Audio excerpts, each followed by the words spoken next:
Coming to that time, man. End of the year, November is coming up Yes, almost. Then it's coming December. up. I don't even know if I have a top 10 TV show list. It might be a lot of Marvel animation.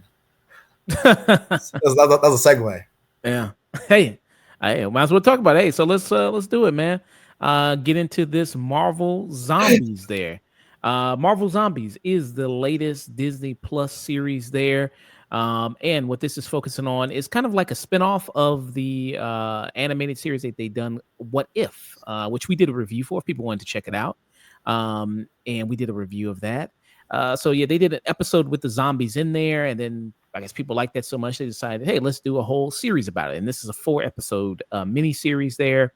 And it's basically what in this world, what if zombies took over the entire Marvel universe? You know, all these characters are beloved heroes, were now zombified, and you have a small resistance, a small group of people trying to fight back and trying to figure out a way to put things right and to fix the world's problems again. And then the resistance that you have here is you have Kamala Khan, Aman Vellani there, who made her first appearance there in Miss Marvel, another Disney Plus series. Which I thought was okay. I thought the big bright spot of it was you got pitch perfect casting with Aman Vellani as Kamala Khan. I thought that was spot on casting there. You also have Dominique Thorne, who's also in this, who's Riri Williams, who had her show as well. We also saw first in Wakanda Forever. We also did a review for that series as well, Ironheart, if you want to check that out on YouTube as well, me and you. Haley Steinfeld as well, Kate Bishop there, who we first saw in the Hawkeye Disney Plus series. So you see them. This is, I guess, the closest we'll get as right now of Young Avengers. I think we talked about that last time when we were here about what they were going to do with Young Avengers there. But their mission is like they're trying to have this beacon to go into space so they can contact the Nova Corps there and get the Nova Corps to help them and what's going on with the planet. So yeah, and then a bunch of other heroes also come in this as well there that you see. Like in the What If episode with the zombie, we had Spider-Man, for example, there. We also had the head of Scott Lang in the Doctor Strange, his cape. So he's just like a floating head with the cape and everything. Then you also had T'Challa, who's by the time this comes out, he's already dead. That character, we show how his character died in a flashback in this. But a big addition people were also remarking about this show is we finally got Blade. Blade is finally here in the Marvel universe. We get to see him in the sort of in the flesh, I guess, an animated flesh. Here we saw only his voice. We only heard his voice in Eternals, but now we get Post-credit scene. In a post-credit scene, off-camera voice in a post-credit scene. Come on, man. And they've been trying to make a Blade movie for the last 5 years, 8 years. They've been trying to make a Blade movie now. Comic-Con 2019, like after Endgame, he walked out, put the hat on. Nothing since. But embarrassing. You do have him in this series. He's not voiced by Mahershala Ali. He's not? No, but it's a person who sounds just like him. It's a great voiceover. I thought it was Mahershala. Dang, that's unfortunate. Let me see who voiced that when I'm looking up the cast. I'm thinking at least it was Mahershala, but if it's not him, that's crazy. I'll try to see who it is here, but yeah, so it's a guy named Todd Williams there. He did a really good job. Dang. Yeah, and this is him. He kind of looked like Montel Williams a little bit. Let me show the guy. He kind of looks a bit like Montel. So he's kind of like that guy there. Got you. Yeah. He kind of looks like a husband that would be in a Tyler Perry movie. Yep. Light skin, bald. Yeah, for sure. He also voiced another Mahershala Ali role in another animated show, Invincible, because Mahershala Ali also had that role of a character called Titan, right? And then he replaced him. So I don't know. Maybe this could be like a returning thing, like a recurring thing for this guy, where he just goes around replacing Mahershala Ali in a bunch of projects. Voice-wise, that's crazy. Yeah, but he sounds, like I said, spot on. It sounds just like him. I thought at least Mahershala gets to play. At least he got a script with the character, even as animated. But wasn't even Mahershala. Yeah. So yeah, that's what you kind of got here with this, and we'll talk about the other characters that we see throughout this 4 episodes. But Chris, what are your thoughts, man, on Marvel Zombies? So yeah, it's essentially a continuation of that one episode of What If from of the first season, where what if there was a zombie apocalypse, and Bucky has to take out Cap, and he says, sorry, friends, this is the end of the line, and um um uh what's her name, Hope Van Dyne and Spider Man have that really cool almost mentor relationship. Like she's like coaching him through everything and helping him, not lose hope during this time, because Iron Man has been taken, Doctor Strange has been taken. All of his adult figures who he teams up with are gone. But yeah, I really liked this show, this 4 part story. Um, I love how they leaned heavy into the zombie genre. They give you a heads up. This is going to be gory. There's going to be a lot of guts, a lot of blood, a lot of violence. So be prepared.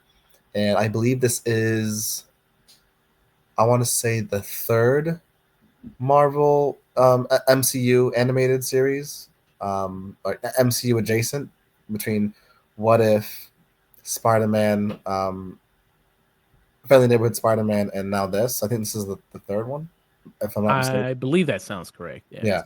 Um, And yeah, like you said, having Riri Williams, Ironheart, and Kamala Khan, Miss Marvel is one of my, I think is still my favorite MCU show. Her family, the dynamic, the culture, everything about it, the history. I love everything about it.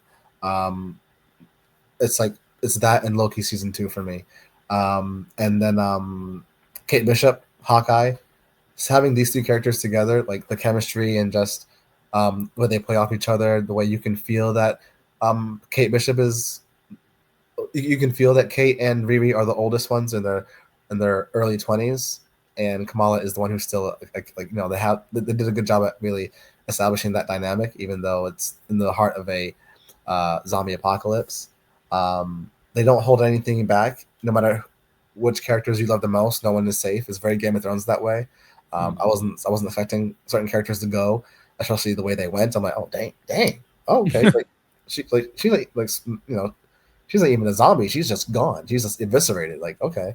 Um, um, I really liked how it was still, Wanda in the end was still just the bad guy. The Scarlet Witch.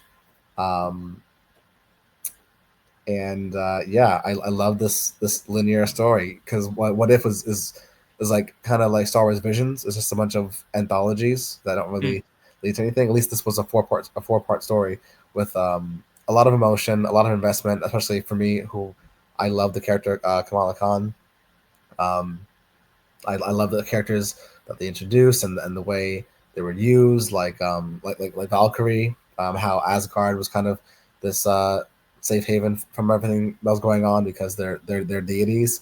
It's kind of easier for them to be safe from this, until it wasn't, obviously. Thor was really cool. How they handled Hulk being the one to take all the power that was left behind when T'Challa took out Thanos, and destroy the stones, or like unleash their power, and the Hulk was only being on Earth strong enough to be like a conduit for all the power, so something like that. Um, it was nice to have Shang-Chi back. He doesn't have a sequel yet, and I really liked his movie. Um, Aquafina, is she an Avenger? Um, I mean, she She's in had the kind of mix. yeah. I mean, at It the came end of Shang Chi, she had like arrow, but she was like, "Hey, you're a really good archer." She had her own discovered her own ability and shit. And Yeah, in this series, out of the 10 rings, he gives 5 of them to her. I'm like, dang, yeah. I forgot about that. Um, Namor was vicious. That was really cool. I loved everything with because now my memory's jogging. I didn't do like a fresh uh rewatch, but Yelena was really cool. She was having a drink as she was like letting everyone else go ahead of her while she like stayed back. Um, was it called the raft, the floating prison in the Yeah. yeah, that was really cool. The way they use Zemo, the way John Walker was like his like right hand man, the dollar store Captain America. Yeah, just a lot of that. There was a lot. The way they, it's funny how when it comes to animation, they feel so free to do whatever they want, but when it comes to live action, they're afraid to make these big take these big swings. Like, how come we can't have these characters interact this way in live action? It really works, and you can. I don't know. It's I don't know. It just goes to prove as to why they're not doing a live action K-pop Demon Hunters. There's just certain things play better with the whimsical imagination that the animation allows. You know, so I really enjoyed this 4 part, and I like how it ends. You know, it's not a happy ending. It's, you know, the day isn't saved the way you think it is. Um, Kamala thinks everything is well and good, and then, you know, there's glimpses of what's actually happening. So yeah, I really enjoyed it. I hope we get more, you know, MCU adjacent animation stories. I enjoyed Mm, them. yeah. And sometimes what I appreciate about some of these Disney Plus anime, like with the What If stuff, sometimes they would focus on some of the smaller characters, and now that they've had some more movies, and expanded the roster, so it's like at first with the first season of What If, it was a lot of like, okay, Captain America stories or Thor stories or Hulk, and let's figure out how to work them in all these different ones. But now that they can do some of the more movies there, you're getting like Riri Williams, and you're getting Kate Bishop, and you're getting Kamala Khan. Now we've seen some more shows and movies of them, so I like that they're kind of more of the focus there, especially Kamala Khan. Like, she's the main character of this, Yeah. and I see that she kind of described her character in this as like the Frodo Baggins of the story, carrying this one thing that can save them. Um, and I appreciate it also with the story, like it kind of it just gets kind of bleaker and bleaker and bleaker for these heroes. Like they're trying to remain optimistic and hopeful and fight back. And it's like, okay, we're gonna make our last stand, and this is gonna be it. And hey, things can always go bad for us, and they still kind of have that optimism. It's just amazing to kind of have that. But yeah. And what they do with some of the other characters that you see, like where they are in this world, for example, like Yelena and her family. You see the return of like Red Guardian, and then also Melina, who was the mother character. You see kind of return of them in this, and how like what they're doing amongst the zombie apocalypse. And it was like a cool thing that they had where they used the technology that was in Black Widow of like the mind control thing that they had. They put it on the zombies, so she has like this army of zombies outside of their compound. I thought that was really cool there. So yeah, that was a really addition. Like you said, you had Simon Liu, who returned as Shang-Chi. He's back. And then you see with the 10 rings, so his father came and tried to save him from the zombies, but he ended up getting bit, so he had to transfer the 10 rings to him so it could stop the spread of the zombie infection. And then his father just sacrificed himself for him. So I thought that was really nice. And then you see like with him, Aquafina's character, the assistant to his father, the what they call it, the death dealer, that guy, the FBI agent who's Daniel Kim, I think is his name. That actor is Randall Park. Randall Park. Yeah. Him, and then who was, I think that was it. I think, and then some other So, kind of there's hanger on. they have this Mad Max thing going on, this post Yeah, apocalyptic. Yeah. yeah, they're driving around the wasteland, yeah, like Mad Max kind of thing going on. Jimmy Woo is the character. Big spike. Yeah, Jimmy. Yeah, that's the character. Big spiky trucks. So they're blasting like, 80s rock or whatever, and they're all singing along to it, having a good time. Yeah. So I thought that was kind of interesting there. They show, so it's kind of three different perspectives there that you kind of see with them, Kamala Khan and her friends there. And then also with the flashback where you see Spider-Man and then Scott Lang, and see like he's at the Carmitage and then what they're doing. So I was like, there's a little bit of that kind of going on in this. And like this mission of like, hey, trying to get this beacon into outer space, we got to find a ship and do this.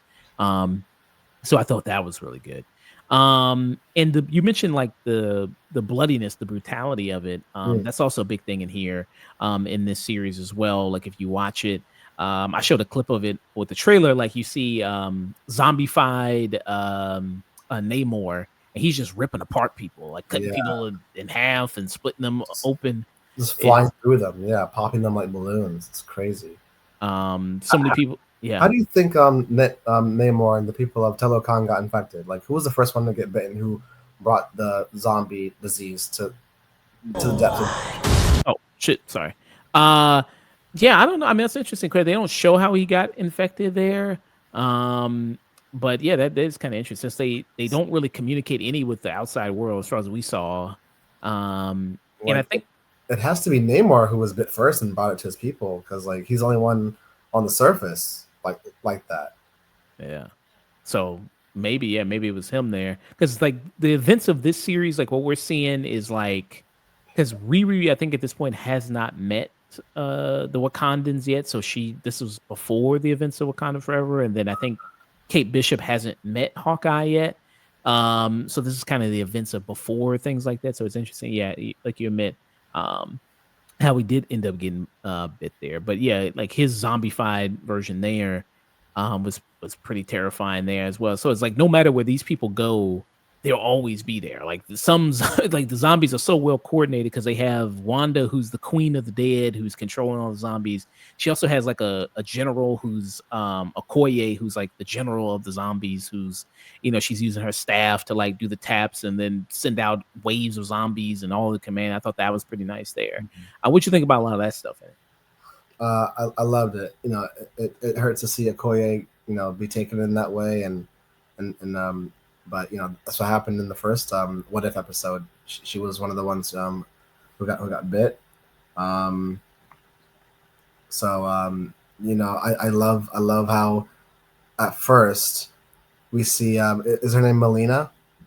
Yeah, the mother, yeah, Yeah, was yeah. because in the Black Widow movie, she has that technology to control the pigs with the mind control device, and now she's using it. The way she used it on the zombies was very cool.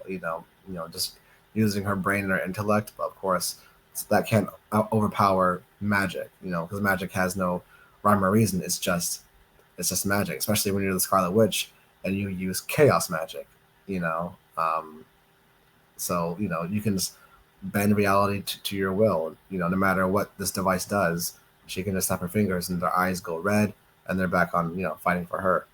Um, Mhm. so yeah, that was really cool, especially in the finale, the way the entire army charged at the Hulk, and the Hulk just like did like a hand, and all this energy just blasted a quarter of them away. That was really cool. Yeah. And then yeah, I think it was like something like you mentioned before where he absorbed like all the energy of the Infinity Yeah. Stones or something So like that. at the beginning, they kill off T'Challa because I guess they're afraid to use him or cast someone to voice him or use him in any way since Chadwick passed away. Um, but yeah, granted, the character had one leg, but and it was kind of badass how he took out Thanos. But yeah, he went in, took out Thanos, and when he like grabbed him and brought him down to like off a cliff, and when that happened, the Infinity Stones like kind of blew up, like the energy blew up, kind of similar to how in Endgame he used the stones to destroy the stones, and that left like a surge of energy on the planet. But in here, when he does it, and the stones explode, there's like somewhere on planet Earth in Wakanda, there's just like this this like miles wide radius of just like raw energy left behind by the Infinity Stones, and the only person who was strong enough to kind of absorb and do anything about it, make it less wild and uh, um, less of a detriment to like the environment and the planet, was the Hulk to kind of just absorb it all and become this. They even changed his name after he absorbed all the power. Like they didn't call him Hulk anymore. Like didn't he have a different name? Uh They called him something else after mm, doing that. But yeah, he had all the power. He had all the power of all six Infinity Stones. And I will say I don't think he should have lost. Um, mm, spoiler alert for anyone who hasn't seen it yet. There's a big epic fight in the finale between the Scarlet Witch and her army of zombies. And our lineup, we have we didn't even talk about Blade as Moon Knight. Mark Spector got bit, and mm. and Khonshu needed a new avatar, and he chose and I guess Blade stepped in, and now Blade, who is already a day walking vampire hunter, now has the powers of this Egyptian god. So that was really badass in itself, but and a cool little play on the character. Um, but yeah, it's an epic lineup. It's the Hulk, with all the power being absorbed, and it's Blade, it's Kamala Khan, it's Shang Chi, and his friend Katie. Um, it's Spider Man. It's Scott Lang and the cape. Is there anyone else? I think Valkyrie was also there. There's some members of like the Carmartage, like that bull Yeah, dude. yeah, the giant water buffalo guy. Yeah, it's them. That's their lineup and the Hulk, and it was cool. It was a really cool fight. I love that shot of Spider-Man just hopping around, webbing, and then just ripping all the heads off at once. That was very cool. But yeah, I don't think I don't know. The Hulk shouldn't have lost the way he did in the end. Like, it's he absorbed not just wielding it, he absorbed them. It's like the power surging through his body. His power should be unlimited, like truly 100% unlimited, the way it kept saying it was throughout the Infinity Saga. Oh, like just one stone was a source of unlimited destructive potential, and now he has all six, and he can't stop the Scarlet Witch. I don't know. Well, I think isn't Scarlet supposed to be more powerful than the Infinity Stone? I believe that is that also has been said that she is the most powerful being in the universe. Again, like what beats chaos magic? She has the power of spontaneous creation. So Yeah. yeah, but I don't know. It was a good fight. But I'm like, come on, like this man's essentially a god at this point. But um, speaking of gods, Thor was cool. We don't know what really happened to him in this version, but when we meet him, he's defeated on the throne. His Yeah, we face see because we saw in the flashback he got defeated by Thanos, and then he was is with that why he's okay. yeah, and then he used like the power of the stones, and because he had Groot and Rocket with him, and then so he used the power of the stone to blow away. Right. Yeah, and that's why he got all scarred and all that. That's what. Yeah. Groot and Rocket died. I remember seeing Rocket's skull. Yeah. Yeah, man, no one's safe. No one's safe. You love Kate Bishop, you love Rocket. They get eviscerated.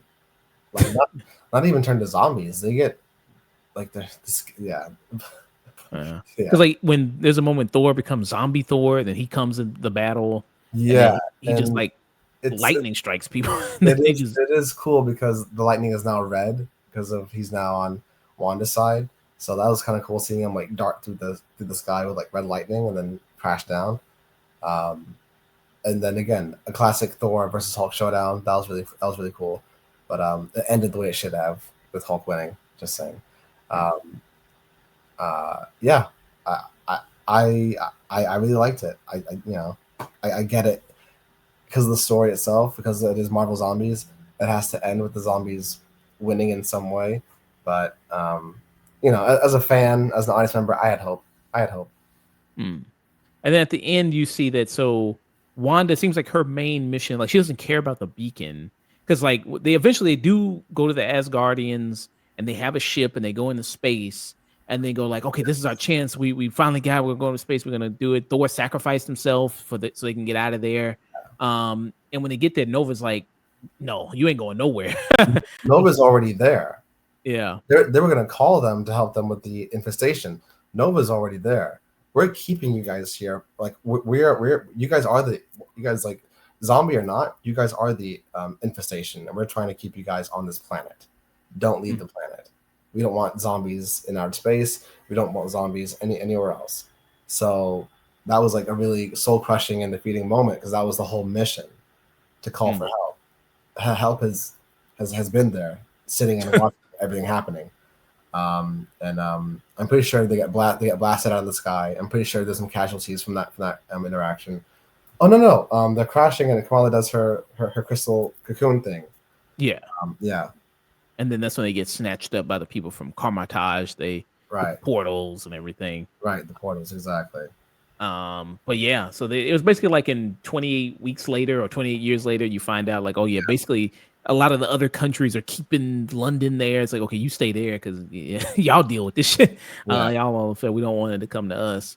yeah. Uh, I forget what Wanda said her true purpose was. I think she just wanted to be queen of the zombies and dominate. But she told, like, she with her magic she took a non-zombie form to talk to Kamala and make a deal with her. Um, did she need Kamala's bangle? I think it was something where she needed her bangle, It was, maybe to it was do it part because of it's part of the something she needed to expand her power, something like that. Because we do learn it's not just a bangle; it's a quantum band mm, in the Marvels, and if you have two of them, you can open rifts in space time. Um, hence, Tiana Taylor's character getting lost and waking up with the X-Men. Um, mhm, um, yeah, she needed her band for something, and then uh, Kamala, she gave in because the team lost. Shang-Chi got fully bitten eventually and went full zombie, and um, yeah, everybody was yeah, about to die. yeah, Like Spider yeah. Man was going to get his head bit off, and Um, Moon Knight was killed. The Kamatosh people they were all killed. I'm not sure what happened to Katie. I think Katie died too. Um, and so she just like fine, and they shook hands, and then boom, she woke up at that at the table with her friends. Kate Bishop is back, Riri's back, and they're happily ever after. And they're eating, and then something flashes in her mind, something that doesn't feel right. And she looks over because she can hear the real Riri calling her name, who we thought was dead at the the first episode. When Kamala goes on without her, we thought Riri died. So seeing her here saying, "I cracked the code, Kamala, you got to wake up. Like, I figured it out." And it ends there. So mm, we know that Kamala is living in um, uh, like a mirage, a facade. It's not real. Um, and we know that the zombie apocalypse is still alive and well. And yeah, that's kind of how it ends. mm, yeah. It's one of those scary, bittersweet, but more bitter endings. Yeah, and it's not a which I kind of like thought it's not a super sweet, happy ending there. Like they were able to finally win it all and beat the villain, and maybe they can get back to regular life. It's like nah, it's it's still pretty messed up, which I also kind of like there. Did you have a standout character in this series for you? A couple? Um, Standout characters, Kamala, because I love the character Kamala. Shang-Chi, because I am invested in the character and I really want more Shang-Chi. That was just a great martial arts film that just so happened to take place in the MCU. And both Moon Knight and Blade, if I can say that those three for me were definitely the standouts for sure. Mm. Yeah, I was happy to see Blade here. I mean, and he has this whole kind of god mode kind of thing going on, and there's some cool action scenes with him. Like this is one in particular where he's fighting that character, the zombified Ghost is her name there, and this is a cool action sequence right here. Very cool. Duck. What? Duck.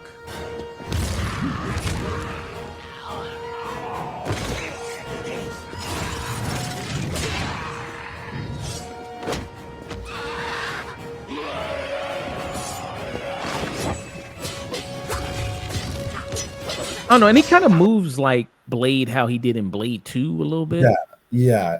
It's very Ninjago style for sure.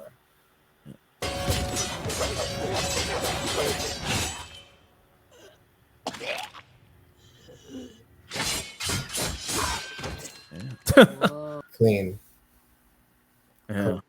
Valerian steel. Yeah.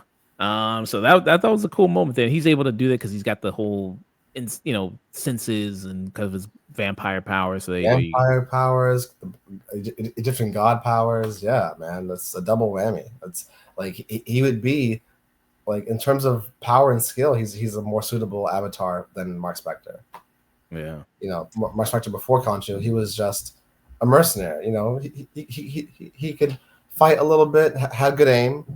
He was a hired gun, but he's not a day walking vampire who knows martial art. Yeah, Yeah.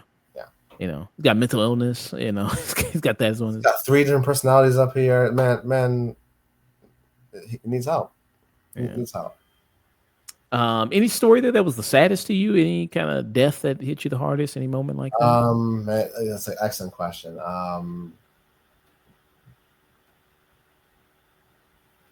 Honestly, the very beginning, I wasn't expecting Kate Bishop to go the way she did. She took a gamble on a shot. She goes, "Oh, that didn't work," and then just dies. She gets blasted and just eviscerated. I was like, Mhm. I was not anticipating that at all. I thought this trio was gonna last like a bit longer and then slowly pick off. I wasn't expecting Kamala to lose her two best friends in the beginning and then go in alone to find new companions to do this with. So that was intense for me. Um, who else? I forget how I'm also not because got a little who doesn't love Tessa Thompson, but Valkyrie. I forget how she went, but She went out in the final battle, I the think. final battle, yeah. I Yeah. hate watching Valkyrie get hurt, but she's a warrior. She there's a part of her that looks forward to it. That's how they get to Valhalla. Um, that wasn't fun seeing her go. Um, Shang-Chi's dad, this is continuing that through line from the movie itself.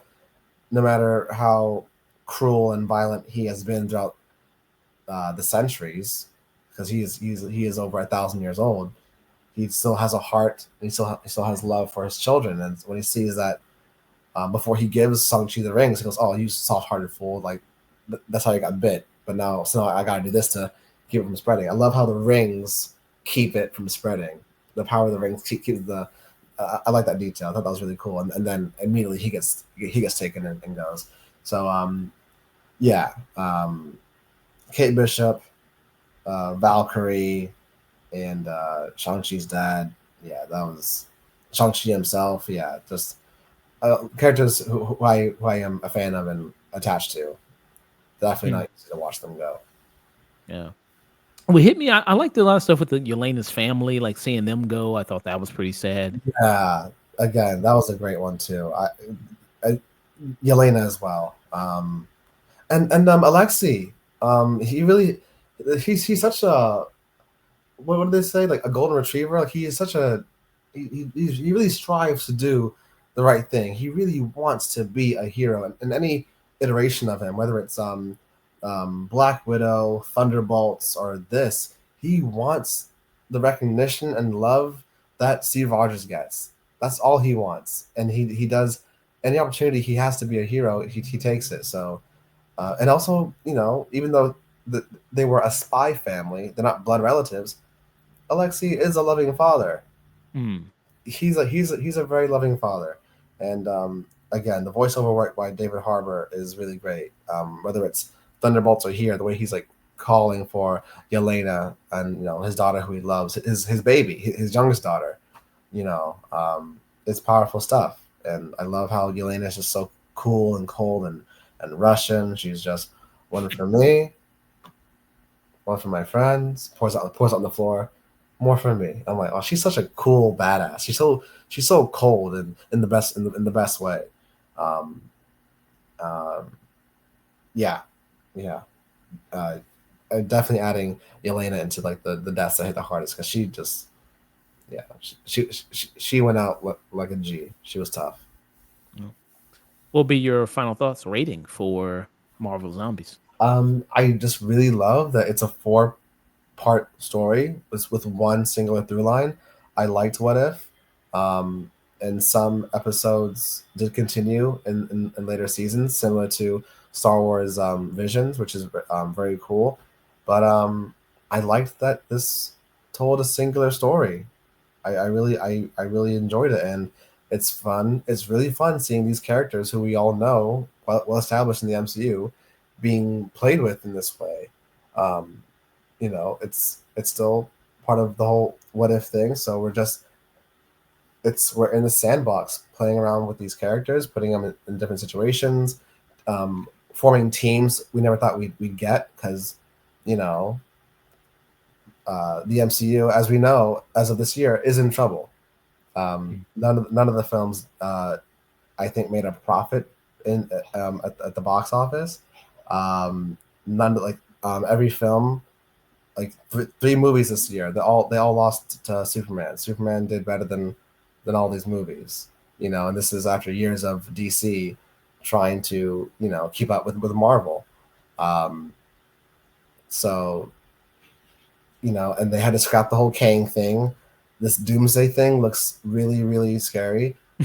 None of the actors are saying, "Oh yeah, I wasn't acting with anyone. I was alone in front of a green screen," or like I was alone in the volume, just saying lines. I'm like, and then they released the set footage. No, sorry, a set photo, and there's like no built sets. It's all just the volume screen and just yeah. I am very nervous about Avengers Doomsday. It's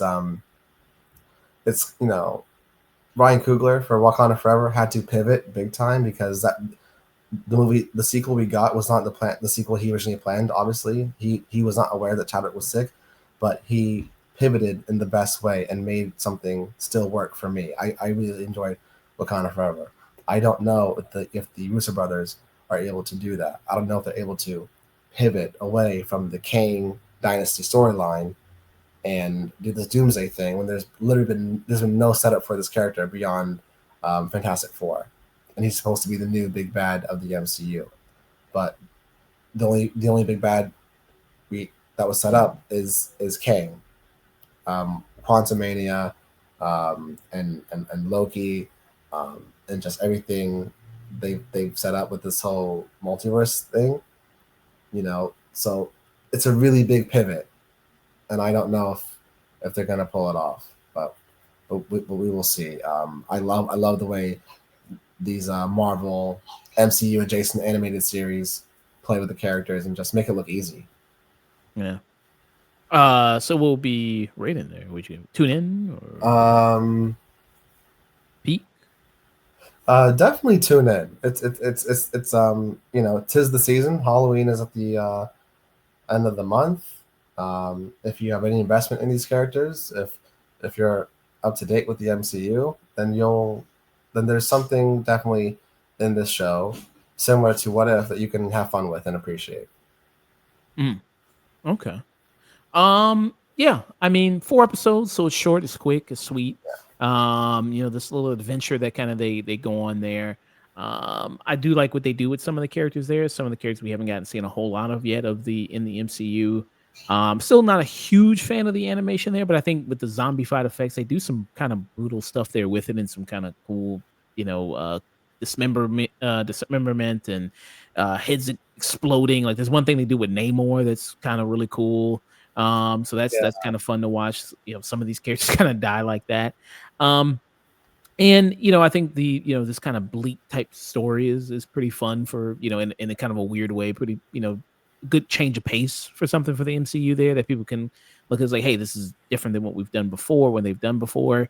Yeah, I give it a kind of a stream it for me. A lowish tune in there, and like I said, some good storylines in here that kind of makes you do care about some characters and kind of seeing them how they go out. I don't know if they'll continue this because it kind of leaves in a little bit of a cliffhanger, a little bit to some degree, but who knows if they'll do that. But yeah, I had a decent time watching this for kind of what it is. So yeah, I give it kind of a stream it. You give it a tune in again. You tune in there, or yeah, I give it a tune in, but I do agree. Again, I didn't mention it, but of course I agree. The animation style is still not. It still looks cheap, and I think we both said this previously. Whether if it was What If season 2, season 3, What If we talked about it, and even Spider Man, Friendly Neighborhood Spider Man has a similar cheap look. Again, I don't know why Disney won't give Marvel the money for animation the way they Star Wars money for animation. Star Wars animation looks incredible.